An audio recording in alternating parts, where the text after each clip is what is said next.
Hi, my name is Tony Wool. I'm from Success Business Coach and Trusted Advisor. I'm a business coach and entrepreneur and an author of the More Profit Formula. I've been doing business for 10 years and coaching for 8 years. And what I focus on is small business, executive and leadership coaching. Okay.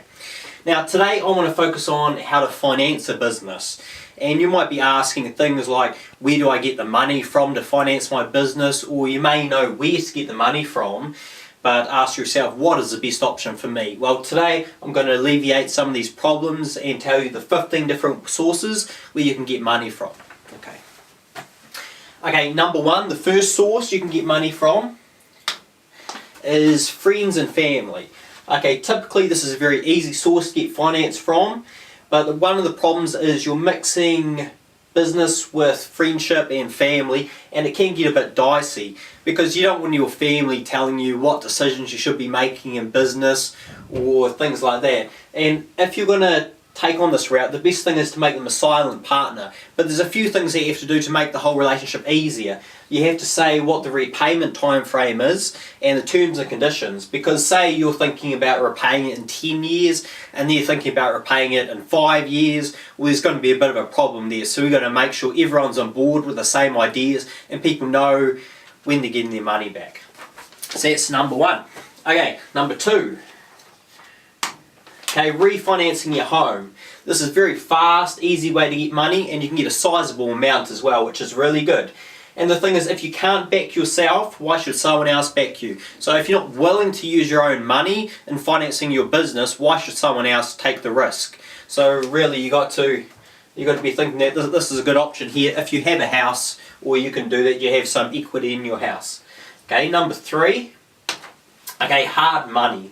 This is things like credit cards or high interest loans, and it's only really suitable for smaller loans, because when you get up to the really high loans, the really big loans, where you're talking about big money, the interest is so high they can be very hard to pay back. So either you have the money around to pay these back fast, or you only take smaller amounts at. So they're very hard to pay, so just limit yourself to using this only in extreme cases, or if absolutely necessary, or you know funds will come up very soon in the future. Okay, number four. Okay, seller financing. This is a very good option. This is when someone has a business and it's like you give them an IOU for the costs for buying the business. So what you do is you go in and you start to manage the business, and with the money from the business you start to pay back the previous owner. And this is a great thing. It just gets you straight into the business. It means you don't have to use any of your own outlay, except for sometimes they ask for a deposit to be paid. Actually quite often they will, but you can find that you can get between 10 to 100% of the business cost of buying the business financed through seller financing. And also, because it's seller financing, you're working directly with the owner, you can get negotiated terms and conditions as well. So you can get a delayed payment period just while you're learning the business, and know that the operational capital isn't going to be as great when you first start off and you're still trying to grow the business. So those delayed payments can really help in starting you up. And also you want to avoid business brokers, because business brokers will always be working for their clients, the person who's selling the business. And when they look at someone coming in trying to get seller finance, and you're thinking, well, my client's not going to get all the money or a big deposit up front, or they're going to have to work some sort of compromise with someone in the business first and paying them off slowly, and that's not the ideal situation for a buyer. So business brokers, knowing that they need to get their commission out of it as well, they will say no to that option. But if you can work straight with a buyer who's selling a business, then that's an option they could well go for, especially if they've been on the market for a while. They'll tend to look for alternatives, and this is something that they might go for. Okay, number five. Okay, number five is a bank loan. Probably the most typical thing you could do would be to get a bank loan. And the great thing about bank loans, excuse me, is that they're good silent partners. Generally they wouldn't want to try and influence your business or have a say in it or anything like that. The only thing they would do is give you the odd training when you need it. Like you'll find banks set up things like special marketing seminars or ways to help you get ahead as well. So they can be good partners in that respect. But the thing is, they only fund 40 to 60% of the business, so you're still going to have to use another one of these techniques to get money from as well. But they are very good and highly recommended, of course. Very trustworthy institutions, the big banks. And generally a loan would take 1 to 5 years to pay back, unless you're going for some sort of mortgage type loan, and that could take you up to 30 years to pay that back. But then of course you do get mortgage interest rates, which can be a lot cheaper, maybe about 5-6% in New Zealand at the moment. Whereas if you go for a bank loan for a business, typically it can be smaller, it can be the same sort of size, but you'd be looking at maybe 10, 12, 14% interest, so there's a difference there as well. But the cool thing about banks is you can get interest-only loans. So you can just be paying off the interest all the time for the life of the loan, and then pay off the whole capital at the end. And this is a good scenario for people who flip businesses. They know that all the while they can just pay minimal amounts, and then at the end of it they'll have, after they sell the business, a big lump sum to pay off the whole lot. So that can be a very good option for that. Okay, number 6. Okay, number 6 is angel investors. Now this is a pretty cool option. It can be quite competitive out there, and a lot of people do use angel investors. And the cool thing about angel investors is that they can not only give you money, but they can give you advice. A lot of them have been in business before, and that's why they're giving money to businesses, because they know how hard it is, they want to help out, and something that they're interested in as well. So they'll be giving you advice on how to do better in your business, or maybe areas that you find problematic. They could well be very good mentors. Okay, and with angel investors you have to decide whether it's debt or equity. If it's debt, it's just like a loan that you have to pay back, it's just a loan that you have to pay back. But if you're looking at equity, they actually own a part of your business, and therefore what will be due to them is recurring profit, and there's no set time for them to be paid out and no longer be part of the business unless they choose to. They just continue to be an owner and take a chunk of the profit, and you have to decide whether you want to give away some control, or whether you've got more money and you want to go for debt, for a debt loan.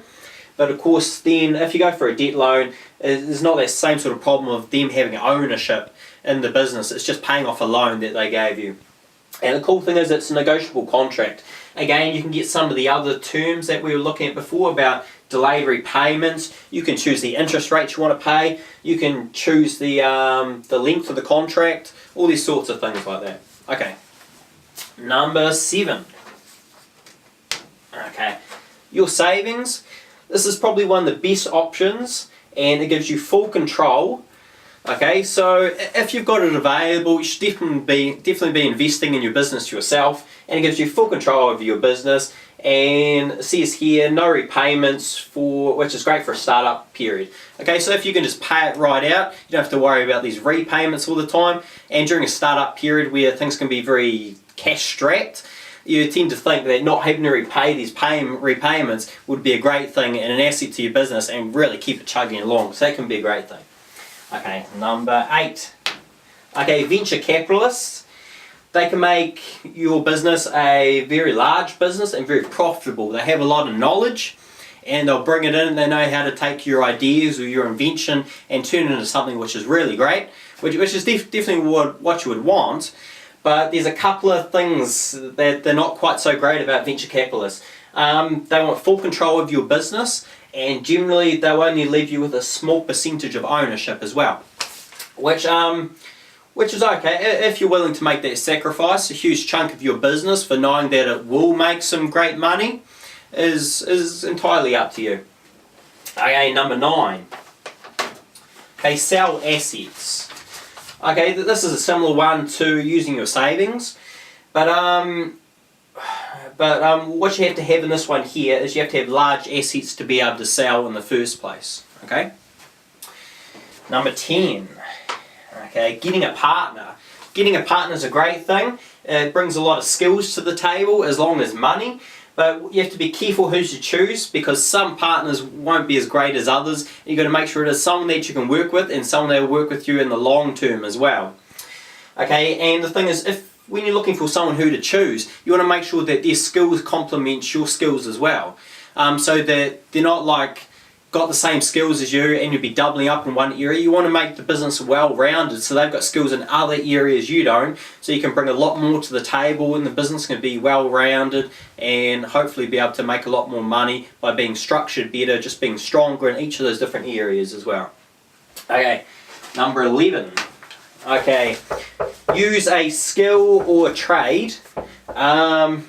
Use a skill. Oh, hang on 1 second. Yeah, I'll be out in a minute, honey. That's just my daughter.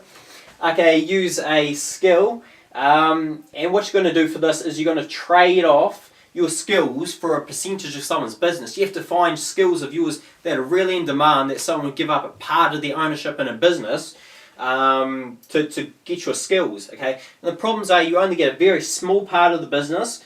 But the great thing is it won't cost you capital, it will just cost you some of your time. So that's an option for a no money down deal where you take ownership of part of a business. Okay, number 12, grants. Now this is a great one. This is free money. They can be highly competitive, but it really depends on what's available in your area. Like in New Zealand, you find mainly it's research and development and for exports, trying to get into international markets. So if you want to get into other sort of areas of business, then it's not really ideal. But again, you have to see what's available in your local area. So that'll make a big difference. Okay, 13. Okay, asset-based lending. This is a really cool one. Okay, what you're going to do here is you have to get the owner to agree for you to take over the business and then finance the business, right? Okay, and what you do is you find a business with a lot of accounts receivable and large amount of assets, and then you take over it and you get the accounts receivable and you factor them so you get money out of them to be able to pay off the business, and against all the assets you go against an asset-based lender and you get all the money for the assets, and you just got to make sure the business has enough cash flow to be able to pay off the whole amount of the lending or the monthly payments. Okay, and so it's a bit of a different one. Not many people have heard of this, but it's definitely a great way when you can't find another way to get into the business. You just got to look for that huge asset base and be able to start to get some of the money out of it like that just through lending and borrowing and being able to pay it back through the cash flow. Okay, if you're a bit confused about that one, just leave a comment below and I can tell you a bit more about that. Okay, number 14, bootstrapping. Now this will be familiar to a lot of people. This is a great way to go. This is where people basically get a business to run on the smell of an oily rag, which just means that they try and get everything for free or for cheap, and they just don't want to pay money out for everything. You just try and get freebies, favours, anything like this, just to try and get the business going. Okay, and it takes lots of research, lots of favours. But the only problem here is if you're going through the next phase of growth, you often find you need a lot more capital, and trying to get things for favours or for free all the time, it might not work. So you might have to go for some of these ways that will give you a lot more money. But for initial stages, for startups, it can be very good. And also it helps you use your mind a lot so that you understand when you're wasting money and when you can do things cheaper. And it's a very good mentality to have in business as well. So bootstrapping. Okay, and last one. Okay. Number 15 is self-priming. Okay, this is if you already have a business, this is using the current cash flow and reinvesting it. So if you haven't got a business yet, just already got one, and it's just putting your cash flow that you're getting every month back into the business. Excuse me. Cool thing is you keep control, and it says here it's not a good source for large amounts of capital. So of course, because you're just getting the monthly repayments or the profit out of the business, you're not going to get a big chunk of cash, but you're going to get slowly, it's going to build up if you save those or reinvest into the business. Okay, so those are your 15 different ways. Okay. So if you want to keep updated with us, you can like us on Facebook. You'll be able to see below is the Facebook address. And if you want to continue to get some free training, then all you need to do is go along to our website, and the address will be down below. Enter your email in to the free training slot, and we'll send you out some more free training, another video like this on a different topic. And also, if you have any questions or comments, please leave it below, and I'll do my best to answer every question and get back to you as quickly as possible. Okay, and thank you very much for watching my video. If you like it, feel free to share it with anyone. Okay, that's Tony Wall from Success Business Coaching and Trusted Advisor saying, live your passion, love, and leave a legacy. Thank you.